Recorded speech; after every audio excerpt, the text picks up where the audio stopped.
Voltéate con la persona que está a tu lado, dile, estoy contento aunque no parece.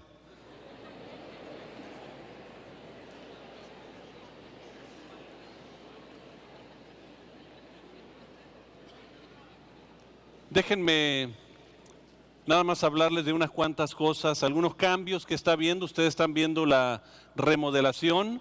Ya vamos en esta parte, yo creo que para finales del 2017 terminamos. Se ha tardado porque los cables de alta tensión se requiere un cuidado especial en esa región.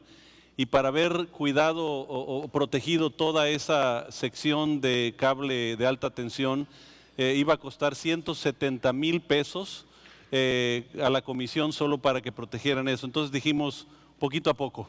Entonces ahí vamos, ya casi estamos llegando allá y pues ya vamos a dar vuelta y también vamos a empezar aquí adentro porque queremos, esta es la casa que le pertenece al Señor y queremos que se vea lo mejor posible, hasta con asientos cómodos.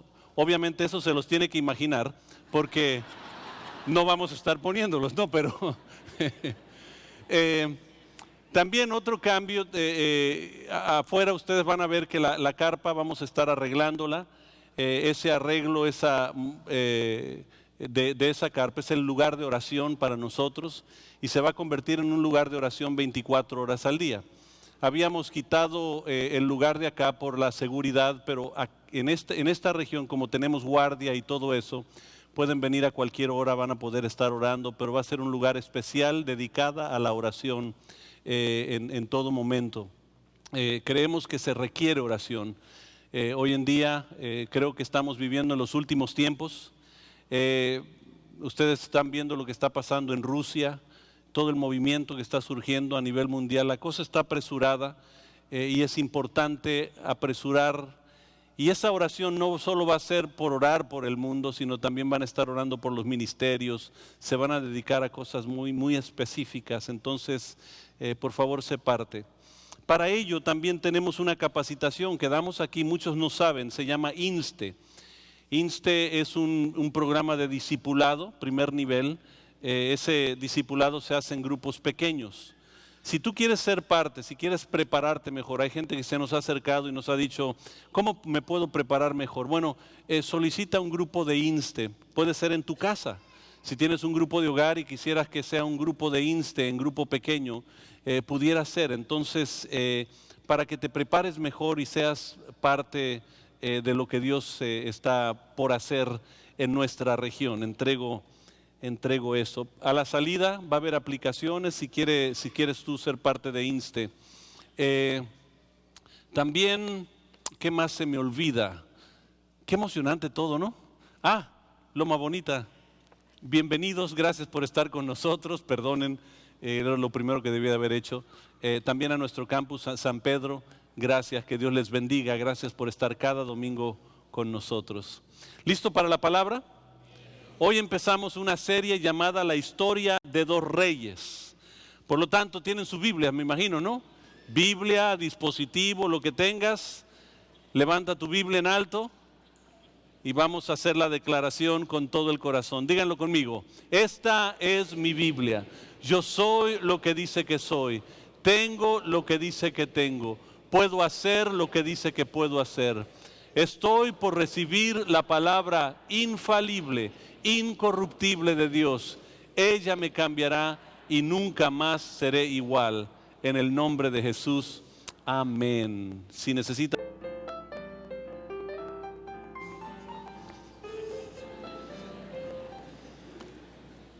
La primera clase de esta serie, que sé que va a ser una bendición a todos, pero confrontadora, se llama Pero sigo siendo el rey. ¿Cómo tenemos la tendencia a hacer las cosas a nuestra manera, ¿no? De nuestra forma, en nuestros tiempos?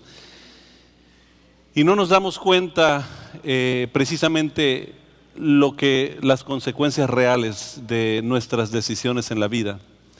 En Primera de Samuel, si buscas en Primera de Samuel, capítulo 15, versículo 23, es el pasaje que hoy vamos a usar como base principal de la enseñanza, que dice: la rebeldía es tan grave como la adivinación, la arrogancia como el pecado de idolatría.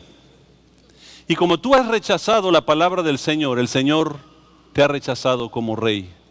Y noten algunas palabras que luego vamos a regresar a este punto. Rebeldía como adivinación. Fíjense, la adivinación de acuerdo al Señor es un pecado que Él no quiere ver, detesta totalmente. La arrogancia como idolatría, tanto que condenamos idolatría en otros, pero muchas veces hay arrogancia en nosotros. Y dice, y como has rechazado la palabra del Señor, el Señor te ha rechazado como rey. Realmente el punto de transición en la historia empieza en 1 Samuel capítulo 8. El pueblo está bajo, por ejemplo, para llegar a ese punto, el pueblo estuvo bajo liderazgo de Moisés. Los saca de Egipto, los liderea, los lleva hasta la entrada a la tierra prometida, la tierra que fluye de leche y miel. Y de ahí Josué toma el panorama, lo vemos en el panorama como líder, entra a la tierra, toma posesión de la tierra, pero ahí no termina todo. De pronto se encuentra el pueblo ya sin Josué en una época llamada la época de los jueces. Y los jueces básicamente era una época donde hombres y mujeres se levantaban para tratar de dirigir al pueblo a salir de la condición en que estaba. Y a veces estaban caídos, a veces estaban levantados. Y hubo grandes líderes en aquel tiempo, buenos líderes, otros muy malos. Y también hubo otros que parecían ser buenos, pero eran muy mal ejemplo, como Sansón. Tenía fuerza, tenía capacidad, tenía carisma, pero notamos que tuvo una desviación por su condición. Entonces el libro de los jueces es un libro un poco difícil a veces de entender por qué las altas y las bajas espirituales. Pero llegamos al final del tiempo de los jueces y el último de los jueces se llama Samuel. Samuel, muchos lo consideran profeta porque también lo fue, pero era un juez, era juez sobre la nación de Israel y es el último de los jueces antes de entrar a una época de reyes donde el pueblo era dirigido de otra manera. Ahora, en primera de Samuel capítulo 8 van a notar la condición espiritual que había superado, había prevalecido en aquel tiempo. La norma era, Dios escogía un sacerdote, un líder, y sus hijos daban continuidad a la visión. Siempre Dios escogía por familias. Era Abraham, Isaac, Jacob y su descendencia. Era Leví y sus hijos, Aarón y sus hijos. Pero había ocasiones donde los hijos no querían continuar y seguían otro camino. Y aquí en capítulo 8, versículo 3, dice, pero ninguno de los hijos siguió el ejemplo de su padre, sino que ambos se dejaron guiar por la avaricia, aceptando sobornos y pervirtiendo la justicia. O sea, los hijos, en vez de seguir el ejemplo de su padre, decidieron seguir su propio camino y no quisieron aceptar nada de lo que su padre había enseñado. No sabemos qué fue lo que pasó. Tendríamos que nada más hacer nuestra propia conclusión en ese sentido. Pero sigue diciendo en el versículo 5 de la siguiente manera, le dijeron, tú has envejecido, o sea, Samuel, ya estás viejito, ya no puedes hacer el trabajo como lo podías hacer antes, y tus hijos no siguen tu ejemplo.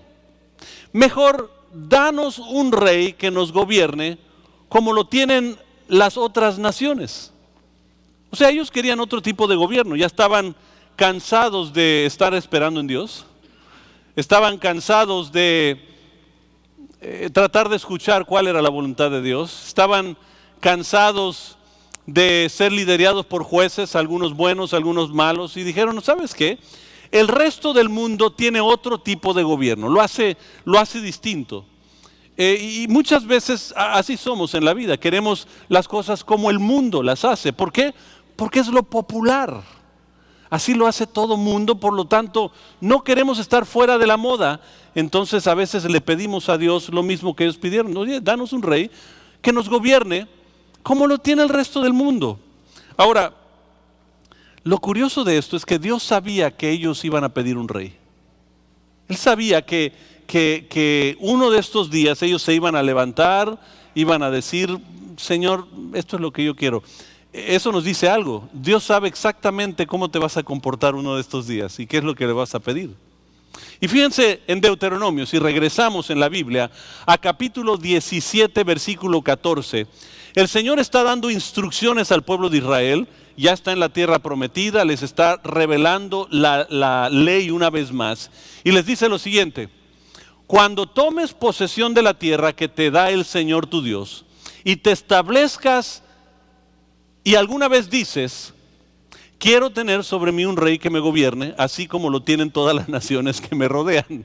Yo veo eso y yo digo, wow, el Señor ya sabía exactamente que un día ibas a decir, Señor, yo quiero tomar este trabajo y lo voy a tomar y voy a hacerlo así, ¿no?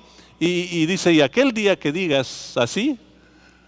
Y fíjense, la misericordia de Dios hace una provisión. Porque de ahí después del versículo 14 te da varias instrucciones que Él dio para que ellos puedan gobernar. O sea, si iba a tener una monarquía, que pueda gobernar conforme a la voluntad de Dios. Dios da su voluntad permisible, no la voluntad perfecta, pero la voluntad permisible. Pero termina la instrucción diciéndole de esta manera en el versículo 18. Cuando el rey tome posesión de su reino, hará una copia del libro de la ley que está al cuidado de los sacerdotes y levitas. Esta copia la tendrá siempre a su alcance y la leerá todos los días de su vida. Así aprenderá a temer al Señor su Dios. Cumplirá fielmente todas las palabras de esta ley y sus preceptos. Fíjense lo que Dios hacía. Cuando un rey tomaba posesión, tenía que transcribir una copia del libro de Deuteronomio, letra por letra, completo, para recordarse. No sé cuántos recuerdan las tareas cuando te portabas mal en la escuela, que te decían, a ver, 1000 veces vas a escribir, no me vuelvo a portar mal, no me vuelvo a... Y después todavía te preguntaba la profesora, ¿aprendiste la lección? No recuerdo cuál era. Es básicamente lo que el Señor decía. ¿Sabes qué? Vas a tener que escribirlo porque nosotros no entendemos mucho. La monarquía, por ejemplo, cuando uno habla de una monarquía, es de una figura al cual todo mundo se tiene que rendir. La monarquía dice que este hombre es el que tiene todo el poder. El dilema con nosotros acá en el occidente, distinto a aquellos lugares que han tenido reinado o tuvieron reinado, lo difícil es, no entendemos qué es una monarquía, porque nuestros gobiernos funcionan distintos. Nosotros pensamos, escríbelo por favor en tus hojas, que un hombre con todo el poder se corrompe. Un hombre con todo el poder se corrompe. Ahora, si en nuestro sistema democrático nosotros vemos que una persona que tiene poquito poder se corrompe, imagínate las personas que tenían todo el poder.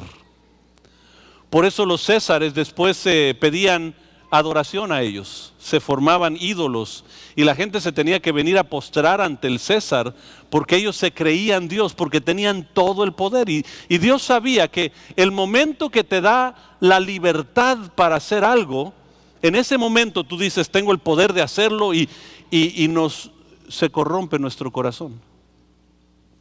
Él sabe eso, esa es la monarquía. Pero nuestros sistemas, por ejemplo, nosotros conocemos el sistema por 3 ramas de gobierno. El legislativo básicamente es el que escribe las leyes. Los diputados, los senadores escriben las leyes que son mejores para un pueblo. Escuchan al pueblo, escriben las leyes que necesita el pueblo para su bien. Luego está la rama judicial. La rama judicial determina si se ha quebrado una de esas leyes y cuáles son las consecuencias de haber quebrado esa ley. Y el ejecutivo es aquel que ejecuta, pone en práctica, pone en marcha esas leyes ante el pueblo. Ese es nuestro sistema. Nosotros pensamos muchas veces que es el mejor sistema. Sin embargo, nosotros desechando la monarquía, a veces nosotros mismos, anota esto, nos hemos hecho nuestros propios reyes. Creemos que el sistema es distinto, pero nos hemos declarado nuestros propios reyes. Decidimos las reglas, seguimos nuestros deseos. Cada quien decide qué es bueno y qué es malo ante sus propios ojos. O sea, hay mucha gente que te dice, eso es malo para ti, pero para mí no lo es. Nosotros que hemos estado en la lucha en contra de la pornografía, hemos hablado con líderes políticos que de pronto te dicen, pero ¿quién establece qué es lo bueno y qué es lo malo? Lo que ellos están preguntando, porque de acuerdo a ellos, pues cada quien se puede establecer lo que uno quiere, es relativo la justicia en esencia. Pero lo que hemos hecho es, hemos creado reyes para tener el poder. Porque curioso, se ve distinto cuando yo lo veo en otro. Yo digo, no, él no debe de tener todo el poder, no, se va a corromper su corazón. Pero nunca veo que yo he hecho lo mismo en mi propia vida. De hecho, si regresamos al primer libro de la Biblia, Génesis, ahí empieza con dos personajes, uno llamado Adán y otro Eva. El hombre, el primer hombre y la primer mujer. Que de pronto, si ustedes recuerdan, Dios los hizo del polvo, sopló aliento de vida en ellos, les llamó seres vivientes. Le trae a la mujer, a Adán, los dos se convierten en una sola carne y todo empieza muy bien. Y les dio, fíjense, todo, menos un árbol. Y les dijo, de este árbol no toques, este no es para ustedes. Mantente alejado de esto porque el día que comas de este fruto morirás. Entonces le da la instrucción. Pero el hombre, si tiene todo el poder, ¿y por qué pone el Señor eso? Porque para saber qué es obediencia necesita ver la habilidad de desobediencia. O sea, para que exista día necesita existir la noche. Para que exista lo seco necesita existir lo mojado, el agua. Y Dios pone todos los polos. En Génesis 1 y 2 ves cómo Dios arma todos los polos. Para que tú puedas amar a Dios, necesitas poder rechazar a Dios. Y te da esa opción. Pero luego te dice, voy a dejar que tú elijas quién va a ser tu rey. Y si ustedes recuerdan la historia, de pronto no sabemos qué pasó con Adán, pero se encuentra Eva sola en un momento y empieza un diálogo con la serpiente, Satanás. Y Satanás les hace tres observaciones. En capítulo 3, versículo 1, le dice, ¿Dios dijo que no comas del árbol? O sea, está haciendo una pregunta legislativa. Oye, ¿será buena esa ley? ¿No se te hace que es un poquito exagerada esa ley? A lo mejor pudiera ser un poquito distinto, la podemos cambiar y modificar un poquito. Y está ayudándola a ella a tomar las decisiones legislativas, no a Dios. Pero no se queda ahí en ese momento. De pronto te brincas al versículo 4 y dice, no morirán.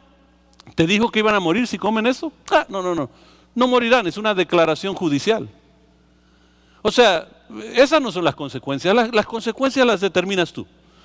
Tú decides si te va a ir mal o no te va a ir mal. Tú decides qué va a pasar o no te va a pasar. Tú decides si puedes seguir tomando o no puedes seguir tomando. Yo aguanto, yo resisto, yo puedo. Y de pronto la pone a ella a tomar unas decisiones judiciales. Después en el versículo 5 dice, ¿sabes qué? Cuando comas lo que va a pasar es que se te van a abrir los ojos y vas a tener más entendimiento, que es una exclamación realmente ejecutiva. Esa exclamación básicamente era decir, ¿sabes qué? Que nadie te diga qué hacer. No, tú vas a ir ahí a la arena y te van a decir lo que debes hacer, lo que no debes. No, que no te digan qué hacer y qué no hacer. Que la Biblia te dice, no. Dios está contigo. No te preocupes por nada. Y te pone a tomar tus decisiones legislativas, judiciales y finalmente ejecutivas. Y empiezas a desarrollar realmente todo el poder.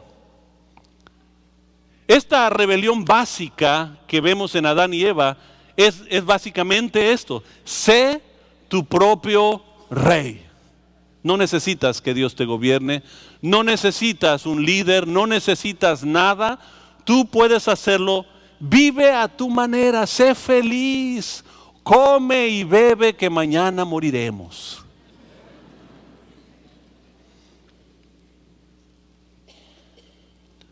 Y de pronto vemos que nosotros tenemos el poder absoluto de nuestra vida que va corrompiendo nuestra vida. Corroe nuestra vida, destruye, deshace la realidad.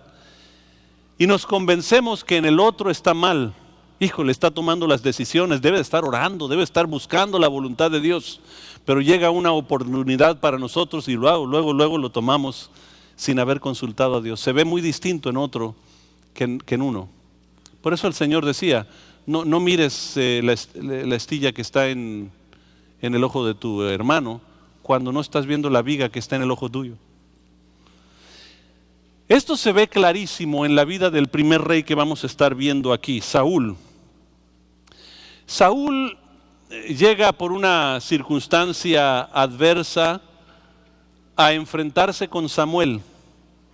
Y Samuel llega y dice, tú eres el rey que Dios ha escogido. Y muy interesante todo lo que sucedió, empezó a profetizar, empezó a hacer las cosas y luego se regresa a seguir sirviendo a papá. O sea, un hombre se ve sometido, se ve humilde, todo está bien, pero ahora ya ungido como rey sobre Israel. De hecho, él no cambió la capital, él siguió viviendo en su casa. Y todo va bien, pero de pronto empieza a recibir ciertas victorias. Ciertas sobre los amonitas, sobre los filisteos, capítulo 11, capítulo 13. Y de pronto empieza a tener victorias y esas victorias empiezan a sublevar su capacidad o su entendimiento de quién es él. Y empieza a decir, bueno, pues a lo mejor sí estoy más grueso de lo que yo pensaba. A lo mejor soy mejor rey de lo que yo me imaginaba. Y yo allá escondido en casa de papá, haciéndole caso, y soy rey. ¡Wow! Gano victorias. Y de pronto hay un cambio, porque no contento con las victorias, decide un día hasta tomar la posición de sacerdote. Y Dios lo confronta de esta manera. Dios le dice, aquí está el rey Agag y su pueblo, y ese pueblo lo detesto porque me rechazó a mí. Por lo tanto, quiero que desaparezcan todos, que nada de ellos quede sobre la tierra.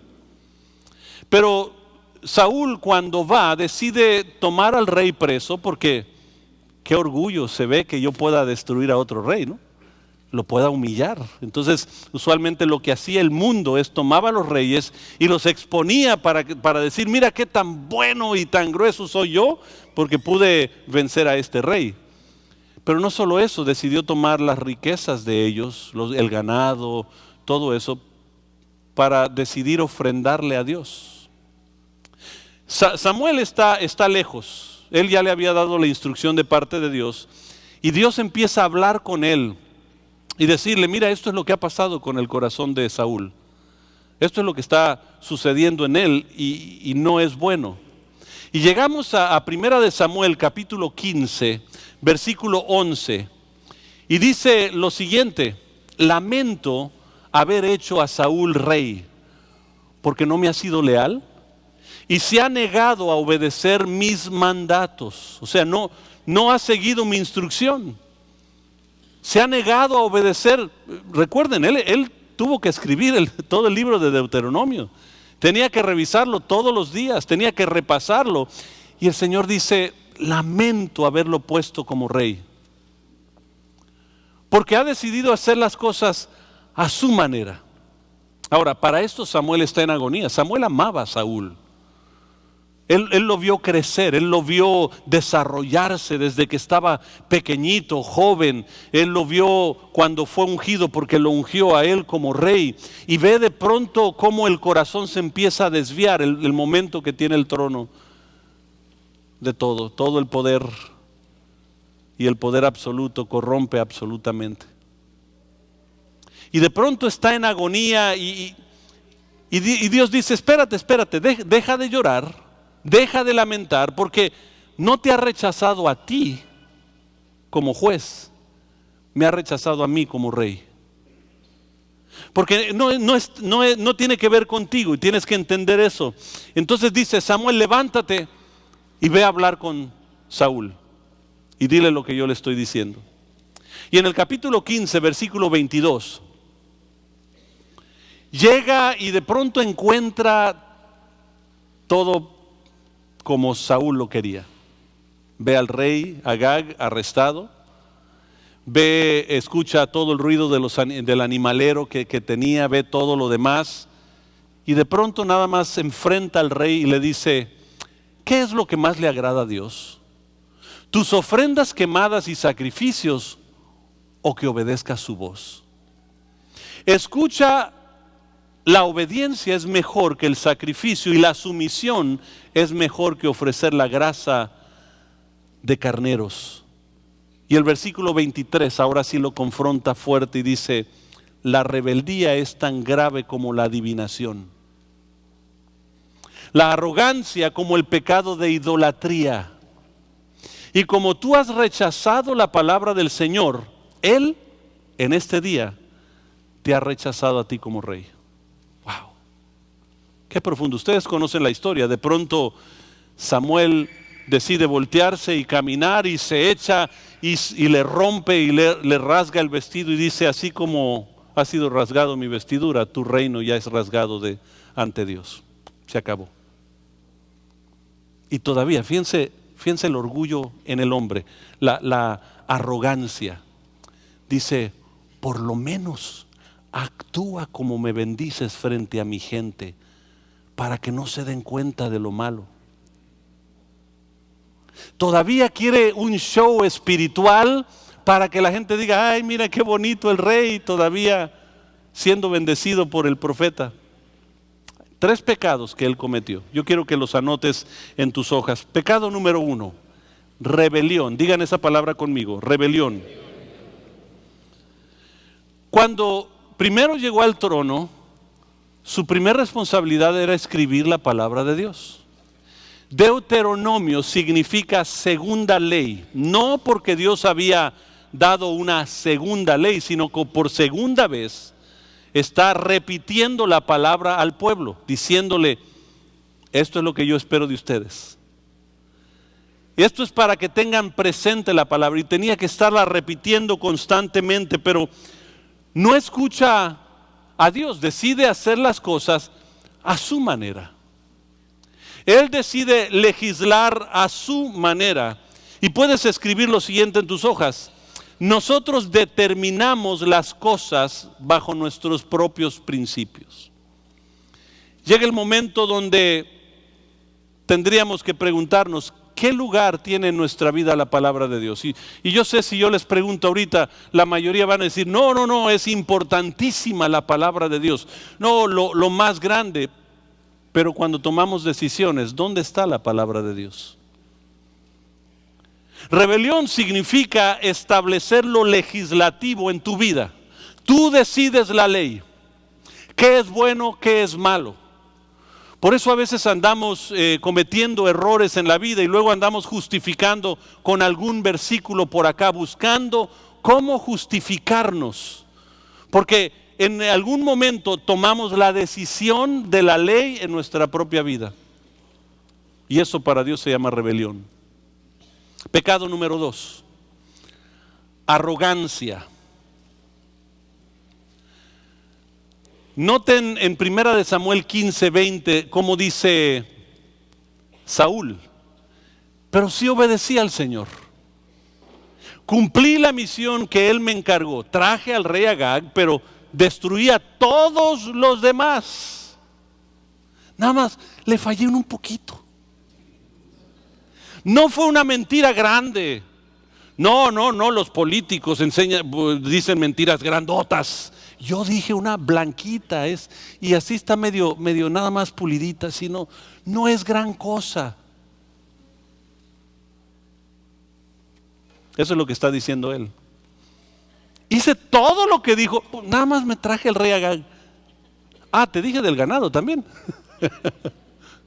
El ganado dice, entonces mis tropas llevaron lo mejor y le echó la culpa a las tropas, llevaron lo mejor de las ovejas, de las cabras, del ganado y del botín para sacrificarlos al Señor. Y de pronto hasta está tomando una decisión judicial. Estas son las consecuencias. Esto es lo que yo tomé la decisión legislativa y ahora sé que las consecuencias van a ser estas, porque yo sigo siendo el rey. Y de pronto el Señor, confrontando la vida de Saúl como él jamás se imaginó. Hice lo que Dios pidió, pero hay nada más una breve diferencia. Anota esto en tus hojas. Creemos poder agradar a Dios con nuestra manera, a nuestra manera. Pensamos que, sabes que no obedecí la palabra de Dios, pero llegué el domingo a las 11. Pensamos que estamos agradando a Dios solo porque, oye, pues no he obedecido, pues sí, ocasionalmente me inyecto heroína, pero leo la Biblia una vez a la semana. Y yo sé que estoy usando términos exagerados, sin embargo, en cosas pequeñas somos igualitos. Vemos a los exagerados porque dicen, no, aquel se atribuyó todo el poder, toda la autoridad y no se ha rendido a Dios, y de pronto en las decisiones más pequeñas de nuestra vida pensamos que nosotros podemos agradar a Dios a nuestra manera. El tercer pecado fue desobediencia. Desobediencia. No se da cuenta que no son los actos, es el corazón.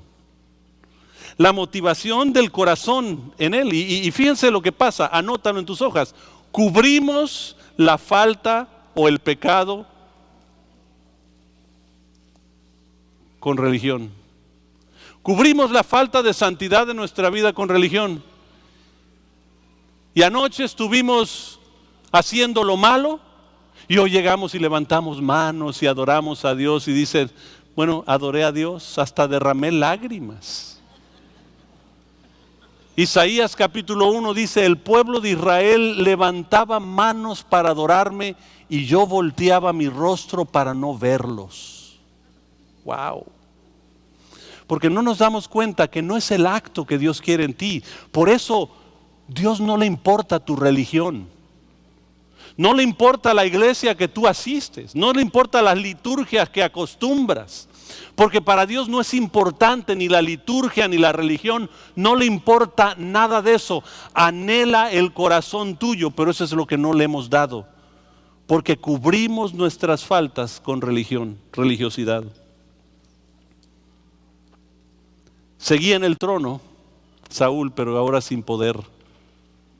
Y eso trajo amargura, oscuridad, enojo. Si ustedes recuerdan la historia, trató de matar a David. Vamos a ver detalles a través de esta serie y dónde nos lleva a Jesucristo todo esto. Pero hubo coraje en él, deseó matar a alguien. Había un espíritu malo que entraba en él de celo y que tenía que venir David y tocar alabanzas a Dios para que se disipara eso, se fuera de él. Lejos de Dios y sin buscar a Dios, de pronto la rebelión, la arrogancia y la desobediencia lo van hundiendo a tal grado que a lo último le queda la liturgia. Es todo lo que le quedó. Cuando estaba ante Agag dice, bueno, ok, voy a hacer un sacrificio yo. Hasta antes de eso había hecho un sacrificio a su manera, en su tiempo, en sus momentos, cuando no era así. Y al final de sus días, fíjense lo que pasa. Dice, bueno, yo estaba acostumbrado a escuchar del profeta Samuel, del juez Samuel, que me hablara de parte de Dios. Entonces, ya había muerto Samuel. Se fue a buscar una bruja para que le trajera la voz de Samuel y le hablara, porque estaba acostumbrado a las liturgias de escuchar a Samuel de parte de Dios, en vez de ir a escuchar a Dios de parte de la persona que era Él y el ungido que Dios había puesto. El Nuevo Testamento en Primera de Juan, capítulo 2, versículo 16, llama a esto para nosotros los deseos de los ojos, los deseos de la carne y la vanagloria de la vida. Y dice la Biblia así: estas cosas no son de Dios. Por más que tú pienses poder atribuir cosas, es que hice algo religioso, hice algo bueno, hice una liturgia, a Dios no le importa el sacrificio que tú haces, anhela tu corazón. Él lo que anhela es ser el rey de tu vida. Él te da la oportunidad que decidas tú en tu vida, pero anhela ser el rey. Por eso le dijo Dios a Samuel: no te han rechazado a ti, Samuel, como juez, me rechazaron a mí como rey. ¿Cuántas veces Dios no ha dicho lo mismo de nosotros? Que hemos rechazado no algún proceso, hemos rechazado a Dios, el Dios de los procesos. No hemos rechazado a la iglesia, hemos rechazado al Dios de la iglesia. Y de pronto confronta nuestro corazón. Hay dos reyes dentro de nosotros. Y nosotros tenemos que decidir. Porque como Adán, nosotros decidimos ser nuestro propio rey.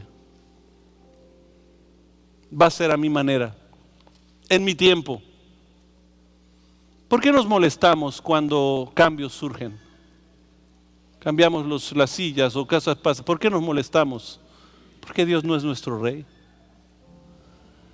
Porque yo como rey me cambiaron el molde, sistema, la liturgia, el formato, y trae enojo, coraje, desesperación. Y todavía en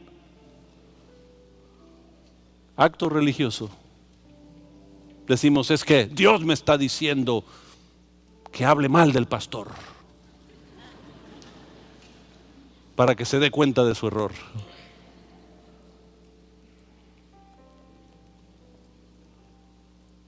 La pregunta que yo les quiero hacer hoy, que va a ser la pregunta que va a estar flotando en toda esta serie que nosotros vamos a dar, es esto: ¿quién es el rey de tu vida? Cuando está una discusión entre pareja o entre familia y tu pareja te responde: es que desde tal tiempo tú eres igual y que no sé cuánto. Toma el momento que te dice eso. ¿Quién es el que responde a esa pregunta? ¿El rey de reyes o el rey yo?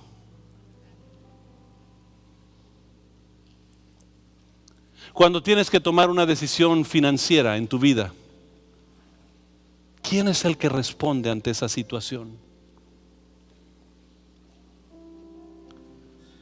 Cuando tienes que hacer un acto que no necesariamente es lo más legal y lo más correcto, ¿quién es el que responde? ¿Qué rey?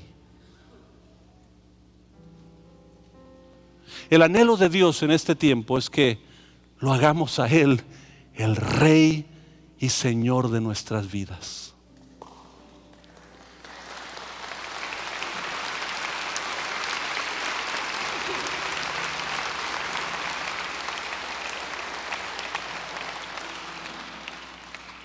Pero temo que hay personas aquí que no lo han hecho Rey y Señor. Y por eso batallamos en la vida. Los fracasos y las dificultades no vienen por culpa de alguien más.